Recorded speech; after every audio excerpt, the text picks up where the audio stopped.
Na Grécia Antiga, mais especificamente no período clássico, um grupo de filósofos acabou se tornando bastante proeminente, sendo eles filósofos pitagóricos. Os filósofos que seguiam então Pitágoras, eles tinham uma necessidade de tentar entender o mundo a partir de aspectos geométricos. Então eles eram obcecados por formas geométricas, sendo que os chamados sólidos de Platão eram considerados como coisas até um tanto quanto divinas em relação ao mundo como um todo. E nesse caso, então, eles tentavam explicar a realidade, a ciência, a natureza, como sendo composta por pequenos sólidos de Platão. Mais especificamente, sólidos esses que tinham faces que eram consideradas perfeitas, como, por exemplo, este sólido aqui. Esse aqui é um tetraedro e ele possui 4 lados, sendo que cada lado é formado por um triângulo equilátero. E sim, eu jogo RPG, por isso eu tenho esses dadinhos. Esse daqui seria um sólido de Platão, o qual corresponderia a um elemento da natureza.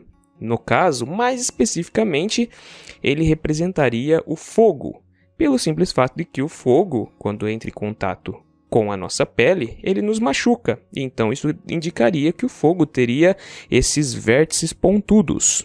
Além do tetraedro, que era formado então por esses 4 lados, também existiria um outro sólido que corresponderia à Terra. Nesse caso, um hexaedro, ou seja, um cubo.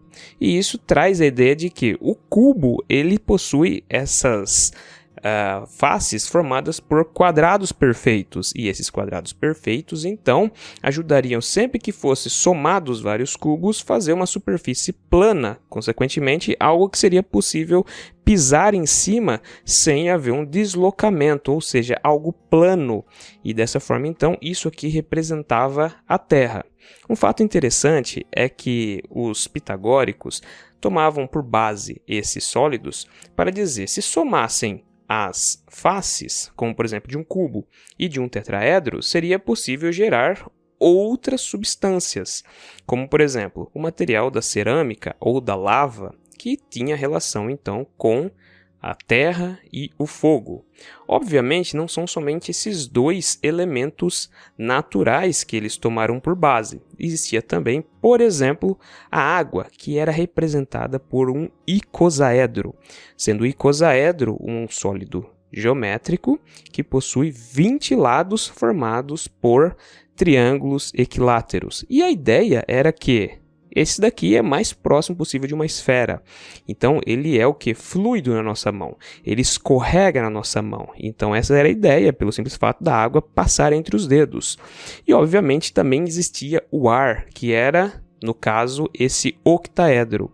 O ar, ele se demonstrava às vezes cortante, de tão forte que ele era, né? E também, em tempos frios, ele poderia congelar a água. Dessa forma, então, o gelo seria a união das faces triangulares do octaedro com as faces triangulares do icosaedro. E assim, então, começou-se a ter uma ideia de que substâncias surgiam através da união de certos elementos. E até aí, essa é uma ideia muito legal. Por quê? Porque começa a moldar o que nós temos hoje como moléculas. Entretanto, eles não faziam a menor ideia do que era molécula naquela época, mas é uma ideia bastante racional. Contudo, ainda existia um sólido geométrico que ficou escondido de todo mundo. No caso, era o dodecaedro, e ele era formado por 12 faces, sendo que essas faces eram compostas por pentágonos. A gente viu que a maioria dos sólidos são formados por triângulos, somente o quadrado, que forma o hexaedro, representa a Terra no caso, mas nenhum deles era tão complexo quanto um pentágono. E também o simples fato de ter 12 lados corresponde ao fato de que esse poderia ser um sólido sagrado, uma vez que ele representava o número 12. Assim como o 7 é um número muito importante, o 12 também era muito importante naquela época. Era um número de perfeição, sendo que aqui nós temos as 12 constelações da eclíptica, ou seja, são as 12 constelações que são utilizadas até no zodíaco. E isso daqui então correspondia que o dodecaedro provavelmente era o elemento que compunha o éter. E no caso, o éter seria a substância pela qual os próprios deuses respiravam. Então, esse era um sólido que ele era extremamente sagrado. Contudo, esse sólido geométrico ele ficou excluído do contato com a sociedade daquele período. E aqui nós temos então um fato bastante interessante. Na realidade, a ideia em torno dos sólidos de Platão, elas ganham força pelo simples fato de que os pitagóricos eram reconhecidos como mestres e tinham notoriedade. Então, eles tinham a possibilidade de estar falando a verdade. Sendo assim, não era razoável questionar um pitagórico. Por outro lado, o grande problema que nós temos aqui é que alguns anos antes, algumas dezenas de anos antes, houve Leucipo e Demócrito. E o Leucipo e Demócrito, eles trouxeram a ideia de atomística. Tem uma lenda que conta que um dia o Demócrito estava em cima de uma montanha e ele olhou para baixo e viu especificamente uma praia. E essa praia, ele se questionou, parece algo contínuo, ou seja, parece um sólido. Mas, na realidade, se nós chegarmos lá na praia e pegarmos sua areia, nós vamos ver que ela escorrega entre as mãos, né? Então, há a liberação dos grãos. E então ele se questionou, será que o todo, será que o universo, será que tudo que está ao nosso redor não é composto por pequenas partículas? A ideia do Demócrito e do Leucipo era muito boa. Só que o problema é que, como eu disse, as pessoas acreditavam na notoriedade dos pitagóricos. E dessa forma, então, acreditaram mais na fala desses filósofos do que na fala de Demócrito e Leucipo, que ficou perdida por muitos anos na história da filosofia. Sendo assim, podemos levantar uma questão, que é a seguinte: os filósofos pitagóricos, eles tinham uma determinada quantidade de informação. Eles eram obcecados por números racionais, inclusive. E eles esconderam da sociedade tanto o dodecaedro quanto a raiz de 2, porque a raiz de 2 não era racional. Eles esconderam essa informação e fizeram com que a sociedade da época ficasse ignorante em relação a isso. E, ao mesmo tempo, parte do conhecimento que poderia ter avançado todo o arcabouço científico-filosófico da época foi também suprimido porque ninguém acreditava nas ideias de Leucipo e Demócrito. Sendo assim, a gente entra numa caracterização conhecida como dialéctica, que depois foi trabalhada pelo próprio Hegel. No caso, você tem uma tese e gera-se uma antítese para ver se aquela tese é verdade e dessa forma, então, concluir-se uma síntese. O problema é que a antítese é completamente descartada nesse sistema, uma vez que aqui nós temos uma filosofia chamada de realismo ingênuo, que é baseada principalmente na observação de fenômenos. Sendo assim, a observação do que está acontecendo na sua frente é o que se baseia a realidade e assim a verdade.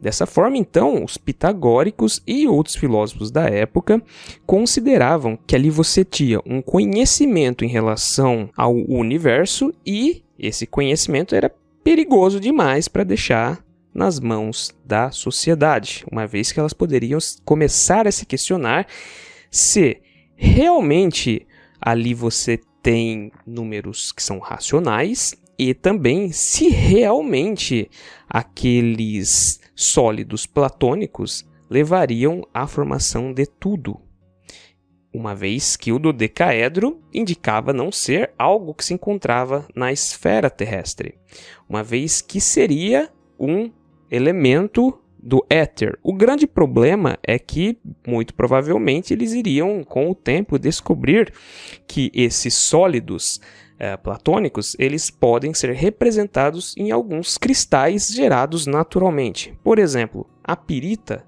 tem um cristal que é na forma de um hexaedro, ou seja, de um cubo. E existem alguns cristais que levam a forma de um dodecaedro, ou seja, seria possível existir na natureza esses sólidos que representariam algo divino. E isso talvez faria com que toda a doutrina pitagórica caísse por terra. Isso quer dizer o quê? Quer dizer que os pitagóricos sabiam que a teoria deles tinha falha sim. E então eles tentaram esconder isso das pessoas. O grande problema aqui é que isso fez com que se arrastasse parte do conhecimento de uma forma hegeliana, excluindo características que podiam ter ajudado no desenvolvimento do pensamento científico.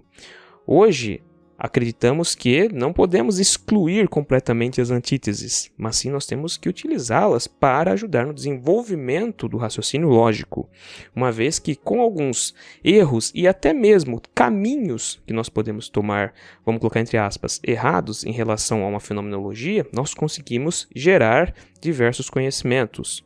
Um exemplo disso são os diversos elementos químicos que são descobertos como consequência, por exemplo, da degradação de outros elementos químicos. E isso daí ocorre muito no processo hoje, que é da análise das substâncias a nível nuclear. Então, por exemplo, da explosão de uma bomba atômica é possível encontrar traços de alguns elementos químicos que não existiam na tabela periódica, como foi o caso do elemento 99 e do elemento 100, especificamente o einstênio e o férmio. Dessa forma, então, acontece o seguinte fato: às vezes, o inesperado ele também leva à descoberta. Então, essas antíteses não podem ser removidas como os pitagóricos tentaram fazer, escondendo da sociedade, por exemplo, o dodecaedro. E também, obviamente, que a raiz de 2 não era um número racional. Então, dessa forma, existe a necessidade de que todo pensamento científico deve ser analisado em diversas facetas, sendo que as respostas oriundas da natureza e da ciência com a qual trabalhamos devem ser sempre analisadas e questionadas, uma vez que a ciência ela é uma ferramenta de interpretação da natureza. E se ela é uma ferramenta de interpretação da natureza, logo ela vai possuir alguns limites e erros. Por quê? Porque ela é uma ferramenta. Sendo assim, a compreensão em torno desse aspecto do raciocínio que os pitagóricos tinham acaba sendo uma forma da gente entender que eles trabalhavam com realismo ingênuo. Pessoal, muito obrigado se vocês viram o vídeo até aqui. Peço, se for possível, que vocês curtam o vídeo, se inscrevam no canal e cliquem no sininho para vocês sempre receberem novas notificações de vídeos filosóficos e científicos como esse. Se for possível, também compartilhe o vídeo para ajudar na disseminação de um conhecimento científico. E também para melhorar a nossa base de conhecimentos científicos, é interessante ler documentos científicos. Então eu vou deixar uma lista de livros aqui que é bastante interessante, que você pode procurar na biblioteca mais próxima da sua casa ou adquiri-los pelos links que eu vou deixar aqui.